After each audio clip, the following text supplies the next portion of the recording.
Tak jo, já vás tady vítám u přednášky Císaře nahý, která bude teda o tom, jak válka proti drogám nefunguje. A měl jsem tady slide o představení, ale představen jsem už byl, tak ho přeskočíme, aspoň ušetříme čas a přejdeme rovnou k pozadí války proti drogám, protože než si řekneme, proč to nefunguje a jak to nefunguje, tak si musíme říct, co to vlastně je. No, válka proti drogám je ve své podstatě snaha vyplemenit rekreační užívání drog ze společnosti. Ale je to takový jako selektivní trochu, protože ne všechny drogy je zdánlivě záhodno vyplemenit, aspoň podle války proti drogám. Třeba alkohol, nikotin a kofein a v některých jiných oblastech ještě taky některé další látky, tak se typicky moc nevyplemeňují. Různé takové historické snahy byly, budeme se o tom ještě říkat, ale v dnešní době se proti nim válka proti drogám nevede. Vede se proti těm nelegálním látkám, o kterých si myslíme, že jsou víc nebezpečný, což třeba často ani není pravda.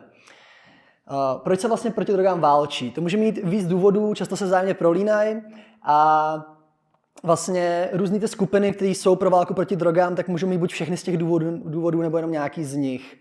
Oni taky ty skupiny mají vlastně různý cíle a ne vždycky se ve všem shodnou. Jaký ty důvody jsou? Tak ten hlavní, nebo ten jeden z těch nejvíc jako veřejně viditelných a asi ospravedlnitelných, tak jsou zdravotní důvody. Je to vlastně jako představa, že drogy poškozují zdraví, která je samozřejmě do nějaké míry správná, drogy opravdu jako zdraví poškozují, to je prostě fakt. A ta představa je, že když se bude proti nim co nejvíc agresivně válčit, tak se tomu poškození zdraví zabrání. Jak se budeme ukazovat, tak ten efekt takhle moc nefunguje, ale je celkem pochopitelné, že se tomu lidi, kteří tomu tématu nerozumí, myslí. A bohužel mu nerozumí spousta politiků, takže to pak vychází tohle. Tak je tam snaha bojovat proti závislosti jakožto nemoci. V dnešní době už stále víc chápeme závislost jako nějakou nemoc, vlastně nemoc člověka, buď jako duševní nemoc nebo jako nemoc mozku. Jsou na to dva různý pohledy, které obojí to chápou jako nemoc, už to není braní tolik jako morální selhání, takže i tam může vlastně být ten jako zdravotní rámec a samozřejmě tam může být snaha ochránit děti od nějaký újmy na zdraví. Děti jsou obecně nějaký ožehavý politický téma a když se do něčeho vsunou, tak pak se o tom tématu ještě sníží míra jeho racionality. Pak je to samozřejmě představa, že drogy narušují společnost, vytváří zločinnost, rozbíjí rodiny a tak dále, to jste asi všichni slyšeli. A taky různý morální důvody, třeba představa, že vůbec braní drog samo o sobě je nemorální, to je taky velmi rozšířený. Případně tam představa, že být závislý na drogách je nemorální, že třeba vlastně brát drogy v nějaký jako omezený míře je v pohodě, ale když člověk závislý, tak už to najednou začne být nemorální. A to může mít nějaký světský náboženský kořeny. Samozřejmě křesťanství a taky islám, ale jiné náboženství, jak se proti drogám jako dost silně stavějí, ale jsou i různý světské pozice, které si stejně tak myslí, že brát drogy prostě není morální. Ačkoliv lidi často pijou alkohol, to je jedna z nejtvrdších drog. No a pak to může být samozřejmě politický důvody. Tady máme Richarda Nixona, který je toho takový dobrý příklad. Vlastně ta typická pozice je, že politik vlastně si chce ochránit nějakou svou pozici vůči nějakému skandálu, tak je tvrdý na zločin. To se stalo v Americe několikrát. Právě Nixon je to třeba příkladem, kdy vlastně během jeho aféry Watergate, tak on předtím měl poměrně takovou víc racionální drogovou politiku a když začal jeho problémy, tak začal být víc tvrdý na zločin, a tě pán víc tvrdý na drogy, protože to je dobrý způsob, jak si zvýšit preference a jak vlastně odvíct pozornost od těch problémů, který měl. A spousta jiných politiků toho využívá úplně stejně, když prostě potřebuje získat popularitu, tak začal mluvit o tom, že je potřeba prostě vyplemenit drogy ze společnosti jakožto velký společenský zlo. Jinak samozřejmě užívání drog je pro člověka zcela přirozený, bylo tady asi vždycky, je tady v dnešní době, nejspíš tady navždycky bude. Ta snaha ho vymlátit, prostě vymítit taky jako poměrně novodobá, samozřejmě do nějaký míry probíhala už předtím, ještě se budeme ukazovat, ale po jako velmi významnou část lidských dějin, tak braní drog bylo zcela přirozený, mělo to třeba trochu jiný kontext než v dnešní době, ale běžně se to vyskytovalo, máme o tom množství různých dokladů, v Andách se našly mumie, které měly prostě v sobě stopy kokainu starý několik tisíc let. V Indii se samozřejmě po 1000 let kouřila marihuana, užívala se tam soma, což je takový nejspíš halucinogenní nápoj, o kterém nikdo tak úplně přesně neví, co to bylo, ale mělo to prostě sloužilo k různým rituálům náboženským pravděpodobně. Píše se o to, vlastně bylo to i v Iránu, píše se o tom třeba v Avestě. A uvažuje se, že to byl nejspíš chvojník, nebo možná taky marihuana, možná něco jiného, nevíme. V Egyptě se samozřejmě užívalo opium, jinde po světě taky. Opium po velkou část lidských dějin byl ten hlavní nástroj tlumení bolesti, předtím, než se vynalezly různý jako lepší syntetické nástroje. Ono ostatně morfin z opia se používá i dneska ve velké míře. A samozřejmě alkohol, tak ten je jako extrémně rozšířený. Právě třeba ve starém Egyptě tak byl považovaný alkoholový průmysl tak důležitý, a že byl jako přímo spjatý vlastně s průmyslem vyrábění pečiva, protože se k tomu používali stejné postupy a často ty budovy i sdílely vlastně, jako kde se to vyrábělo, tak sdílely stejné místo a ty průmysly se navazovaly. Ono ostatně to, že alkohol bylo často bezpečnější pít než vodu, protože v alkoholu tak dobře nerostou bakterie a různý jiný zlý tvorové, tak byla taky výhoda, což jako je možná jeden z důvodů, proč tak strašně silně rozšířený. Každopádně válka proti drogám má jako hlubší kořeny, než by se mohlo zdát. Ty počátky začaly už před staletíma. Do velké míry si myslím, že zatím je vlastně v křesťanství, který se snažil vymýtit nějaký původní kulty. Ty často látky užívali, typicky právě rituálně. A když se křesťanství snažilo vymýtit ty kulty, prostě z hlediska jako běžného náboženského boje, k tím docházelo v historii pořád, tak se snažil vymýtit i jakoby ten kult jako takový, prostě, který využíval nějaké psychotropní látky, což bylo poměrně běžný. Takže není jasný, kde to přesně začalo, není tam žádný pevný zlom, ale pak nastal takový přerod modernější fázi. To bylo někde zhruba ke konci 19. století, kdy začínaly vlastně nějaké legální snahy, jak se zbavit opia, protože po opiových válkách tak v Číně nastal obrovský problém, který se pak rozšířil do širšího okolí kolem Číny. Třeba Spojené státy, když dobyly Filipíny, tak měl velký problém s tím, že jim se tam podařilo vlastně odtamtud vymýtit opium, ale bez toho by došlo k rozvoji nějakých mezinárodních dohod, co se teda s opiem bude dělat, tak jim bylo jasné, že se tam to opium zase vrátí velmi rychle. A z toho vlastně začaly ty velké jako mezinárodní dohody, nebo čím dál tím větší mezinárodní dohody, které měly za cíl bojovat proti drogám. A z toho se vystavil vlastně ten dnešní systém, který je podpořený těma 3 úmluvami OSN, jako 61, 71 a 88, který dneska tvoří vlastně základ toho protidrogového boje. Předtím byly ještě nějaké jiné úmluvy, ale ty byly postupně nahrazený tam s těma úmluvami, protože byly takový dost nekoherentní a nenavazovaly na sebe tak dobře, nepokrývaly všechno, co jakoby podle názoru těch prohibicionistů bylo potřeba pokrýt. No a pak to samozřejmě měla Amerika taky takovou krátkou epizodku s alkoholovou prohibicí, která trvala asi 13 let a byla tak neúspěšná, až se ji podařilo zrušit. To je docela historicky významný, protože alkoholová prohibice v Americe je takový jako menší model té celosvětové jako obecné protidrogové prohibice a to, že ji se podařilo zrušit, tak by nám mělo dávat naději, že se třeba někdy podaří nějak zasáhnout i proti té současné světové prohibici. No, teď se zhodnotíme teda válku proti drogám, což bude ta hlavní část té přednášky. Vždycky si řekneme nějaký předpoklad, kterou ta válka proti drogám má. Taky jsou to jako předpoklady, které vlastně musí být naplněny, aby ta činnost jako celek dávala smysl. A my si ukážeme, že vlastně válka proti drogám nenaplňuje a že naopak kvůli tomu dochází k nějakému aktivnímu poškození společnosti. Tak. Ten první předpoklad je, že válka proti drogám brání užívání drog. To by člověk tak jako čekal, že když prostě budeme něco hodně tvrdě zakazovat, tak se počet uživatelů výrazně sníží. A opravdu on se patrně do nějaký míry snižuje, ta situace je teda složitá, není to úplně přesně prozkoumaný, výzkumy jsou na to kusí a nejsou moc dobrý, ale zdá se, že došlo ke snížení počtu uživatelů jako maximálně o 50%, což je poměrně hodně, ale není to zas tak hodně, když se na tím člověk zamyslí. Mohlo by to být i výrazně víc, vzhledem k tomu, jak tvrdá ta kriminalizace v mnoha částech světa je. Navíc ještě zdá, že to číslo možná může být nadhodnocený a nejdůležitější vlastně je, že ta míra toho těžkého užívání prostě třeba každodenně nebo ve vysokých dávkách nebo skoro každodenně, tak zůstává historicky poměrně stejná, aspoň podle dostupných informací. Samozřejmě ty informace nejsou úplně dobrý, ale zdá se nám, že se vlastně tou prohibicí nedaří to těžké užívání moc zasahovat.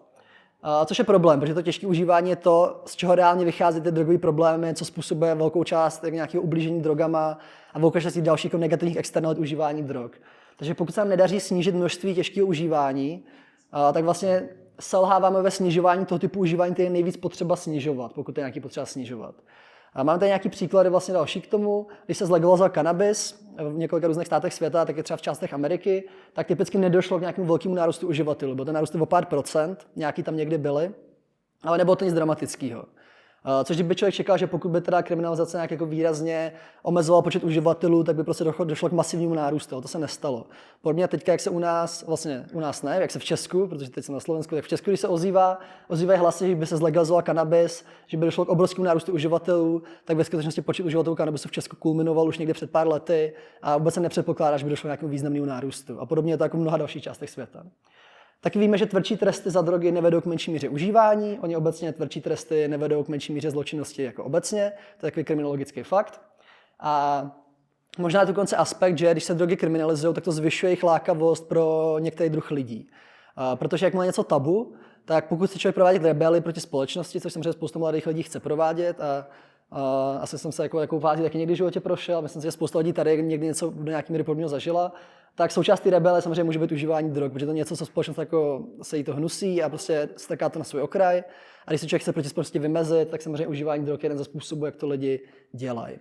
Ale není jasný, do jaký míry je ten efekt silný. A tady máme graf lidí, který v nedávné době, myslím si, to bylo za poslední měsíc, ale nejsem super jistý, to je nějaká taková úplně krátká doba, tak ve Spojených státech užili nějakou nelegální drogu. Samozřejmě z velké většiny to bude kanabis, On kanabis obecně tvoří velkou většinu jakoby užívání nelegálních látek ve světě. Ale jak můžeme vidět, tak prostě od roku 1990 do 2014 tak došlo k nárůstu, nikoli v poklesu. Navzdory tomu, že jako kriminalizace je v Americe tak jako podobná, jako byla vždycky prostě, nebo vždycky od 70. let.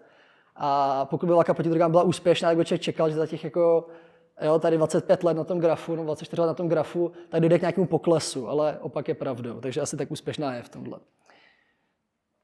Pak tu máme další aspekt, že válka proti drogám údajně snižuje zločinnost. Tak to je úplná nepravda. A za chvíli si ukážeme proč. Je pravda, že se někdy stává, že by lidi kradli, aby měli na drogy. Samozřejmě, protože jako lidi obecně kradou proto, aby měli na věci, které chtějí mít. A pro některé lidi jsou drogy tak zásadní, že chtějí mít ty drogy. Takže ano, to se do nějaké míry samozřejmě stává, ale prohibice tam s tom přispívá, protože drogy zdražuje, ačkoliv to zdražování není patrně tak velké, jak by se mohlo na první pohled zdát. A krádeží se nejvíc dopouští těžký uživatele, samozřejmě. Někdo, kdo užívá prostě drogu jednou za měsíc, tak asi těžko mít motivaci páchat zločin, za který může jít do vězení, proto aby si tu drogu dopřál. Jo? Taky člověk, co ji užívá jednou za měsíc, tak nejspíš bude mít jako dost peněz na to, aby ji mohl užít.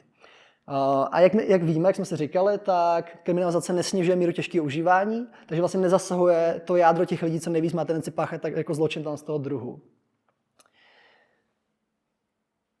Každopádně celá ta dynamika mezi jako zločinností a braní drog tak je složitá, protože sociální problémy vedou jak ke kriminalitě, tak k braní drog a není tak úplně jasný, jestli se ty zločiny dějou s drogama nebo kvůli drogám. Je pravděpodobné, že velká část z nich se děje prostě s drogama, v tom smyslu, že člověk byl v tu chvíli náhodně na drogách, ale ne jakoby kvůli té droze samotný. Samozřejmě není tak úplně jasný, jaký procent to přesně je. A pak taky důležité říct, že obrovskou část drogové zločinnosti jak může jako legální alkohol. Dokonce je podle studií zodpovědný za asi dvojnásobek ekonomických škod oproti všem ostatním drogám dohromady. Takže pokud by se něco mělo kriminalizovat, asi by to byl alkohol. Ačkoliv samozřejmě kriminalizace alkoholu taky nedává smysl. Jinak samozřejmě taky se bylo naplňující se proroctví, protože ta kriminalita je vytvářená tím, jak je válka proti drogám nastavená. Pokud děláme z neškodných činů zločiny, v některých státech je nelegální třeba i užívání drog, v Česku to tak třeba není, ale ve Spojených státech to třeba je. Nebo třeba držení i malého množství pro osobní potřebu je v mnoha státech nelegální. Tak samozřejmě ty lidi, kteří dělají takovéhle věci a opět nedaří se nám dobře zasahovat skrz kriminalizaci počet uživatelů, takže nějaký lidi to nutně dělat budou, tak ty jsou posouvaný do té roviny kriminálníků, protože vykonávají jako ten trestný čin tím, že dělají něco, co jako budou dělat tak či tak. Že jo. A navíc samozřejmě většina drogových kriminality nepochází od uživatelů, ale od drogových kartelů, prostě organizovaného zločinu. A pak je taky ten aspekt, že kriminalizace posílá ty jako lidi, kteří páchají to vlastně společensky málo škodlivé věci do vězení, který je krimogenní a prostě přispívá k vytváření zločinu.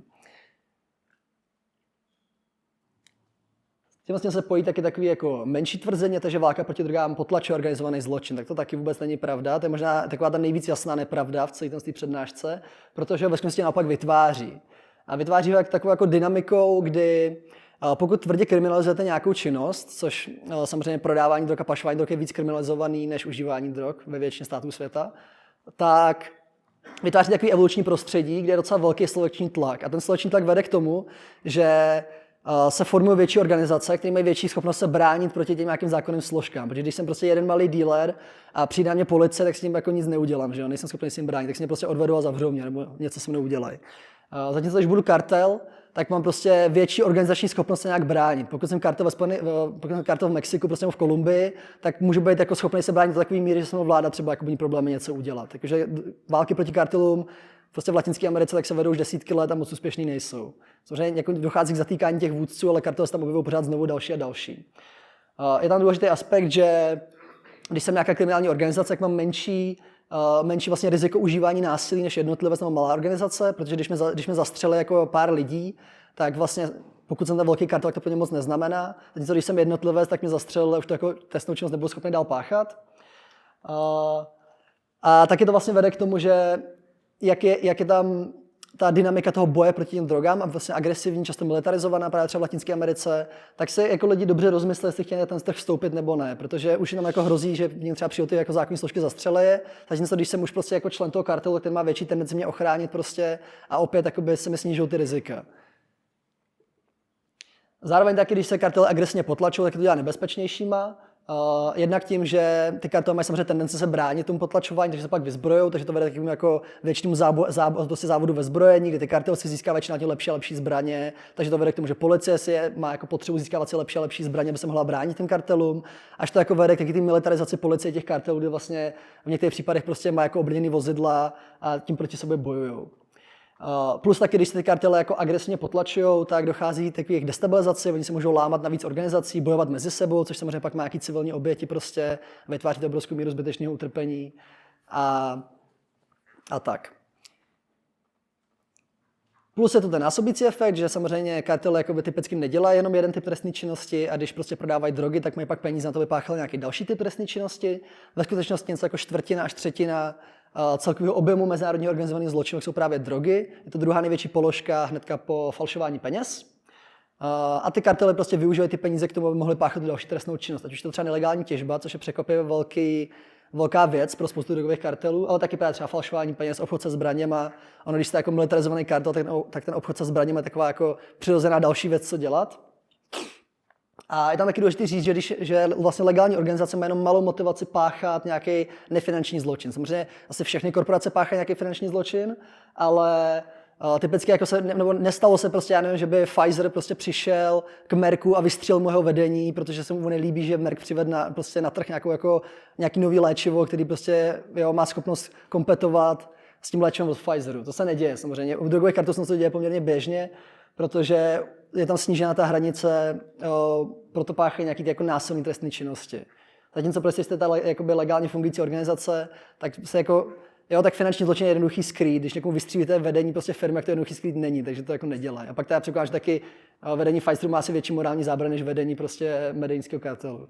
Aspoň doufám. Válka proti drogám údajně zlepšuje veřejné zdraví, to je taky velká lež jako věž. Má to samozřejmě několik aspektů. Jeden z nich je, že když drogy nemají žádnou kontrolu kvality, tak pak jsou nekvalitní. Asi každý tady, kdo někdy nějakou drogu užil, což předpokládám, že aspoň někdy tady někdo byl, tak se setkal s tím, že ta droga nemusela prostě jako tak fičet, jak by měla fičet, protože v ní bylo třeba nějaký příměsi nebo něco. Je tu několik klasických příkladů, třeba extáze v klubech, to jsou taky ty tabletky, ve kterých by mělo být správně MDMA, fakticky v nich všechno možný. Může tam být prostě cokoliv od kofeinu, prostě přes metamfetamin až po nějaký jako nový drogy, které můžou být daleko nebezpečnější než ty jako drogy zavedené a známý.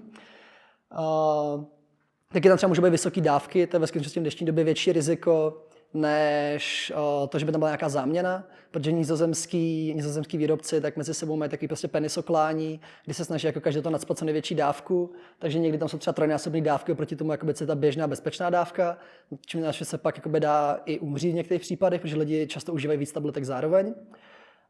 Další příklad třeba metanol v alkoholu, taková klasika právě třeba za alkoholový prohibice v Americe, tak ten problém byl jako stoupnul ještě víc, než byl předtím, protože jakmile nebyla žádná regulace, lidi to dělali prostě kriminálně potají, tak samozřejmě docházelo k tomu, že tomu nemělo třeba dobrý vybavení nebo nemělo často dělat správně prostě a tak, takže se tam metanol dostal. Metanol v alkoholu je nebezpečný, může způsobit oslepnutí nebo smrt. No a pak to samozřejmě máme ten asi nejlepší příklad, což je opioidová epidemie ve Spojených státech, kdy ve Spojených státech se do heroinu a dalších opiátů dostává fentanyl. Fentanyl je extrémně potentní látka, která už jako ve velmi nízkých zlomcích prostě gramů, tak začne být i smrtelně nebezpečná. Aktivní dávka fentanylu něco třeba jako 20 mikrogramů. Už násobky běžné dávky může být smrtelně nebezpečný, takže když se to přimíchá do heroinu a je tam nějaký hotspot, kde je ty látky víc, než by tam mělo být, tak to může dojít k předávkování. Teď si můžeme ukázat graf, kde můžeme vidět jakoby počet smrtelných předávkování ve Spojených státech a tady, jak můžete vidět, tak tam ta křivka, která jde někdy od roku 2013-14 hodně nahoru, tak je právě fentanyl a nějaký různýho analogy chemický, ty dělají vlastně to samý. A každý rok na to umírají desítky tisíc lidí v Americe. Je to velký zdravotní problém. A samozřejmě, kdyby heroin byl legální, tak by se to tam nedělo, protože by nikdo neměl motivaci nějaký fentanyl přimíchávat. Pak je to taky aspekt infekčních chorob, který je zajímavý, protože to nezasahuje jenom uživatele, ale zasahuje společnost obecně. Když se drogy agresivně kriminalizují, tak to vede k tomu, že se zhoršuje veřejné zdraví, protože mezi nitrožilnými uživatelama, kterých je poměrně málo, výrazně méně, než si lidi myslí, ale nějaké množství jich je, na světě to asi 3 miliony lidí, tak asi 1/5 z nich je HIV pozitivně. Pak samozřejmě jako ty nitrožilní uživatelé interagují jako s lidmi, kteří nejsou nitrožilní uživatelé a můžou to HIV jim předat prostě skrz sex, prostě asi nějakým jako jiným způsobem teoreticky. A to pak vede prostě jako k většímu šíření HIV, což je dost nepříjemný pro celou společnost. Obdobně u hepatitidy B a C, tak v roce 2000 pocházelo 17, respektive 60% od uživatelů drog, myslím, že z většiny nitrožilních. Nemám pozdější data, ale předpokládám, že to bude dost podobný v dnešní době. Samozřejmě důležité říct, že lidi nechtějí být nemocní. Vlastně skoro nikdo na světě nechce dobrovolně prostě dostat AIDS, ale když jsou lidi tlačovaní do ilegality, v některých státech nejsou ani pořádně harm reduction služby, které by měnily jehly, jo, tak to riziko se prostě zbytečně zvyšuje. A samozřejmě, když je člověk nemocnej, tak se třeba bojí dojít si k lékaři, protože by musel přiznat v některých státech třeba i jako nelegální užívání, nebo se třeba bojí ostrakizace. Jo? No i v Česku, když já prostě dělám jako terénní práci, prostě bavím se s uživatelema, tak spousta lidí říká, já se ale bojím doktorovi říct si, že mě prostě špatně kvůli drogám, protože se na mě budou dívat skrz prsty, že jo. Ale přitom my víme, že závislost na drogách je vlastně jako nemoc a měl by se k tomu přistupovat jako k nemoci. A stejně, když mi přijde člověk prostě k lékaři řekne, já jsem skočil z mostu, zlomil jsem si nohu, tak taky lékař se nebude dívat skrz prsty a ošetří ho, že jo. Podobně to mělo být s drogama samozřejmě. Takže vlastně kriminalizace takhle zbytečně zhoršuje riziko pro celou společnost, včetně těch, co vůbec žádný drogy neužívají. A pak je to nepřímý aspekt, kdy když se brání výzkumu látek, co můžou se závislostí pomoct, nebo prostě s různými duševními problémama třeba, což jsou primárně psychedeliky, ale sekundárně jiné látky, třeba ketamin nebo MDMA, tak to přispívá k našemu problému péče o duševní zdraví, kdy ten náš systém vlastně není moc funkční. A nevím, jak je to na Slovensku, ale v Česku tak je strašně problém s nedostatkem psychiatrů prostě a víceméně jako asi všech ostatních lidí, co se nějak na tom systému podílejí. Vlastně tady došlo v 70. letech k zastavení výzkumu psychedelik a obnovilo se to někdy jako kolem roku 2000 s tím, že to jako nabralo rychlost až jako ještě o pár let později. Takže tady byla taková jako víc než 30letá prodleva. A jako za těch 30 let, tak samozřejmě tu depresí trpí stovky milionů lidí na světě. A když jsme od těch 30 prostě třeba 5 let odložili tu technologii, která mohla pomoct něco takového řešit, tak vzniklo obrovské množství utrpení, které vůbec vzniknout nemuselo. Takže to si myslím, že je vlastně taky docela podstatný aspekt. Se zdravím taky souvisí, že válka proti drogám má chránit lidi od závislosti. To samozřejmě není pravda, protože kriminalizace vtlačuje lidi do závislosti, vystavuje prostě těm strategiím dealerů a jejich nějakým prostě taktikám pro tvoření návyku. To, že státy často nemají zájem o harm reduction, tak vede ke zvýšení rizik, který pak samozřejmě vedou ke zvýšení šance na závislost. To, že se lékařství dívá na závislosti skrz prsty, tak samozřejmě znižuje šanci, že někdo z nich bude ochotný se nějak nechat léčit. To, že státy nemají zájem o harm reduction, vede k tomu, že ani nejsou třeba místa pro ty, co by se chtěli léčit. A opět dochází k tomu, že se brání výzkumu látek, co mají potenciál se závislostí pomoct, což je třeba právě spousta psychedelik. Teď odbočíme trochu stranou. Je to takové tvrzení víc v politické rovině a to je, že válka proti drogám je veliký úspěch mezinárodní spolupráce. V nějaké rovině je, ono je docela zajímavé, že se to vůbec podařilo protlačit, to zabralo mnoho a mnoho let, ale zároveň důležitý říct, že ten systém mezinárodních konvencí byl do nějaké míry vynucený hlavně USA, do menší míry asi Sovětským svazem. A taky ten západní vlastně přístup k drogové problematice vedl k dost velkým geopolitickým problémům. Třeba v současné době dochází k poměrně významnému rozkolu mezi USA a Latinskou Amerikou, který samozřejmě má jako víc důvodů. Ten hlavní důvod asi je, že tam Amerika prostě obecně jako už dlouho strká prsty a dělá tam politický převraty a podobně. Ale část toho taky je to, že latinskoamerické státy jsou frustrovaný americkou drogovou politikou, která se snaží to řešit primárně na straně výrobce, jo, tím, že tam prostě fumiguje pralesy a prostě dává tam vojenskou podporu a podobně. Namísto toho, aby řešil ten problém na straně toho konzumenta, protože samozřejmě ty kartely vyrábějí ty drogy, protože v Americe jsou ty lidi, co ty drogy konzumujou. Jo? Kdyby je nikdo nekonzumoval, tak by je nevyráběli v těch pralesech. A to je velká frustrace, protože oni jsou vlastně, ty latinskoamerické státy si podle mě názoru poměrně správně myslí, že Amerika přenáší zodpovědnost na ně. Jo, máme koukám málo času, tak já trochu zrychlím. A pak, jak je ve válce v Afghánistánu, tak se nám podařilo se znepřátelit afgánské obyvatelstvo, které tam pěstovalo opium, protože chtěli mít, aby jejich děti měly na jídlo a mohly chodit do školy. A koalice vnímala opium jako zásadní zdroj příjmu pro Taliban, což byla pravda, ale bohužel u toho taky jako pálila pole běžných prostě malých farmářů, kteří pak neměli na jídlo, takže populace začala nenávidět do velké míry, samozřejmě i z jiných důvodů, a to vedlo jako jeden z aspektů prostě k selhání války v Afghánistánu. A dneska už jsou dost jako pochybnosti kolem toho konvenčního systému. Spousta politiků o tom vlastně mluví někdy za zavřenýma dveřma, ale není prostě jako ochotná, aby ten první do toho jako vykopne a řekne to naplno. A ostatně teďka nedávno tak vysoký komisař OSN pro lidský práva vydal velkou zprávu, který válku proti drogám dost kritizuje. Doporučuji přečíst. No a pak to mám žádnou největší ze všech, a takže válka proti drogám se peněžně vyplatí. Cena války proti drogám je úplně astronomická, jako vlastně docela obtížně představitelná. Jenom USA za ní utratila asi $1 bilion, což je naprosto jako nepředstavitelné množství peněz. Každý rok utrácí asi další $47 miliard. Pro celý svět to číslo není známé, ale bude jako ještě vyšší. Někdy se říká třeba $100 miliard ročně. Kriminalizace taky způsobuje obrovský výpadek daní, který by mohl přinést ještě další obrovské množství peněz do ekonomiky. Obchod s drogami je něco jako 0,8 až třeba 1% HDP. No, jelikož je těžký si představit, co bychom si mohli koupit za $1 bilion, tak já vám teďka jako ukážu. Třeba rozpočet člověka v tísni na 10 000 let k roku 2020, protože potom kvůli válce na Ukrajině se ten rozpočet zvýšil. Nebo třeba bychom si mohli na 300 let dovolit výdaje na ochranu amazonského pralesa proti kolapsu. Nebo třeba 200 urychlovačů části srovnatelných s LHC v CERNu, aby jsme pokročili ve fyzice, dosáhli lepších technologií a dosáhli lepšího lidského blahobytu. Nebo třeba 100 vesmírných dalekohledů, jako je JVST. NASA by teďka chtěla postavit 4 další podobné dalekohledy, nemá na to peníze, nejspíš postaví jenom jeden z nich. Možná kdyby Amerika přestala šikanovat uživatele drog, tak by třeba si ty dalekohledy dovolit mohly. Nebo třeba stavěných elektráren, to by bylo třeba dobrý proti změně klimatu, která je tak trochu problém, tak trochu. Nebo třeba by se mohli letět na Měsíc mockrát, což by bylo taky docela vědecky užitečný. Nebo třeba vyhladit malárii, která ročně zabije několik set tisíc lidí a historicky zabila nejvíc lidí ze všech infekčních chorob, možná víc než všechny ostatní dohromady. Nebo třeba by se mohli letět na Mars, což by bylo super, protože když nám změna klimatu zničí tu planetu, tak bychom třeba měli další, kdyby se mohli něco dělat. A nebo bychom třeba mohli za ty peníze ukončit světový hlad podle nižších odhadů OSN. Takže vlastně ta reálná nemorálnost války proti drogám ani není v tom, co válka proti drogám dělá, ale co způsobuje se nemůže dělat, což všechny ty ostatní hodnotné věci, jak ty nejsou peníze, protože se zbytečně vydávají na válku proti drogám. A válka proti drogám je údajně racionální, samozřejmě válka proti drogám není vůbec racionální, drogy jsou na ty seznamy zařazované naprosto nahodile, spousta nelegálních látek taky méně nebezpečná než spousta legálních, alkohol prostě zabije asi každého 20. člověka ročně, v Evropě dokonce zabije každého 4. člověka ve věku 25 až 39 let, jakoby z těch, co zemřou v tom věku. A podle WHO tak tabák zabije něco jako miliardu lidí tohle století, z nich 100 milionů budou nekuřáci, kteří umřou kvůli pasivnímu kouření. Takže pokud je někde jako skutečně zdravotní dopad drog, tak to vůbec není u těch nelegálních, je to u těch legálních. Akorát, že ty mají za sebou dobrý silný lobby, takže se s tím nic moc nedělá. No a pak je tu mýtus, že válku proti drogám jde vyhrát, tak podle EMCDDA, což je úřad, který jako pozoruje drogy v Evropě, tak je kokain nejdostupnější, co kdy byl. Částečně kvůli balonkovému efektu, kdy sice Amerika tam prostě fumiguje ty pralesy a dělá tam bůh ví co, ale ta výroba se prostě posune jinam a když se zase posune za nima, tak se zase posune zpátky nebo ještě někam jinam. V USA se prostě dostupnost mezi roky 1990 až 2014 se dostupnost kokainu, heroinu a metamfetaminu zvedla navzdory agresivní válce proti drogám a asi třetina studentů v EU ve věku 15 až 16 let tak považuje sehnání marihuany za snadný nebo velmi snadný.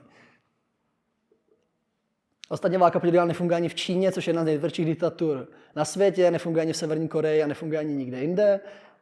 Drogy se snažíme vymýtit už jako stovky let a furt se nám to nepodařilo a nejspíš se nám to ani nikdy nepodaří, protože lidi prostě chtějí být high. Navíc jako bez na to, kolik drog zakážeme, tak vyvíjet nový analogie triviální. Já ani nejsem farmaceut, prostě dokážu bych těch analogů vymyslet jako desítky tisíc pravděpodobně. Pokud máte základní znalosti prostě farmakologie a jako chemie, tak je to úplně triviální. A velká část těch analogů je třeba v Česku jako zatím legální, může vznikat neomezené množství, řádově to jsou prostě miliardy nebo víc.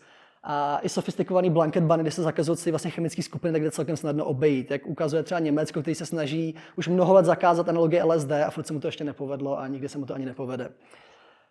A ty analogie jsou často víc nebezpečné, než ty původní látky samotné, nemají prozkoumaný bezpečnostní profil, může mít rizika, které ty původní látky vůbec nemají a podobně. Teďka nedávno se stal takový upsí, že se na trh dostalo 4CMA, což je jeden z analogů metamfetaminu, který se možná někdy přidává do tabletek MDMA, možná ne, vlastně nevíme, je to špatně prozkoumaný a ten je výrazně víc neurotoxický než asi všechny ostatní analogie z toho druhu a i než metamfetamin samotný.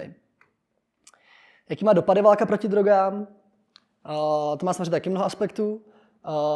Jsou stovky tisíc mrtvých předávkování ročně, kterým by šlo předejít, kdyby drogy byly čistý. Samozřejmě nějakému předávkování drog by vždycky docházelo a drogy prostě své rizika mají. To je důležité říct, tím, že by se ukončila válka proti drogám, tak by nedošlo jako magicky k tomu, že by ty rizika zmizely, ale mohlo by dojít k zásadnímu snížení. Na každého člověka, který se smrtelně předávkuje, tak samozřejmě spousta jiných lidí si poškodí zdraví, o tom se nedostatečně mluví, protože to mediální pozornost je hlavně na ty předávkování, ale ve skutečnosti nejspíš to utrpení vytvoření těma ostatníma problémy bude dost možná ještě vyšší. Šíří se infekční nemoci, jak jsme říkali, narušuje se výzkum podstatných léčiv, poškozuje se lidský práva, třeba v Americe mají problém s tím, že válka proti drogám disproporčně dopadá na černochy, ačkoliv jako neužívají statisticky drogy nějak výrazně víc než zbytek populace. Ostrakizují se lidi, co potřebují pomoc a nepotřebují, aby byli kriminalizovaní, jako jsou drogové závislí, kteří jsou navíc často drogové závislí z toho důvodu, že mají nějaký vážný problémy v životě, duševní problémy třeba a neumí se s tím nějak poradit. Barbarizuje se společnost, protože lidi chtějí, aby se prostě drogový zločiny tvrdě trestali. Podívejme se na Filipíny, kde se za to lidem prostě sekají ruce a střílejí je mimo soudní komanda a podobně. Narušuje se kulturní tradice, protože drogy byly historicky užívané v mnoha různých kulturách a dneska to tak úplně nejde, i když třeba někde mají výjimky. a narůstá kvůli tomu kriminalita, hlavně na mezinárodní úrovni. A samozřejmě dochází k nárůstu korupce, podívejme se na Mexiko nebo prostě zbytek Latinské Ameriky a došlo k narušení západních geopolitických snah, které vedou k tomu, že pak se nám nedaří vyhrávat naše snahy jinde. Co s tím budeme dělat? Prostě to jakoby není tak jednoduchý. No. Jednak která není moc politická vůle s tím něco dělat, já si myslím, že právě proto je potřeba ukázat na to nahýho císaře a říct, haha, prostě ten systém nefunguje, je potřeba to nějak změnit. Ale ono je to těžké taky, protože vlastně nikdo tak úplně neví, jakoby, jak to vyřešit. Víme, že válka proti drogám nefunguje, musíme najít nějaké alternativy, což bude nejspíš nějaká forma legalizace. Dekriminalizace nestačí, protože neřeší třeba to, že ty drogy pořád nejsou čistý, protože neřeší tu stranu té výroby. Ale nikdo neví, jaká forma regulace byla nejlepší. Prostě nutně bude docházet k problémům, takhle složitou regulaci není možný vytvořit na první dobrou a musíme si prostě přiznat, že drogy budou člověku poškozovat život bez toho, co uděláme a jenom můžeme jako se snažit zmírnit to množství jako škody, ty způsoby a zvýšit naopak to množství dobrýho, co způsobí, protože drogy samozřejmě můžou i životu mnoho přinést.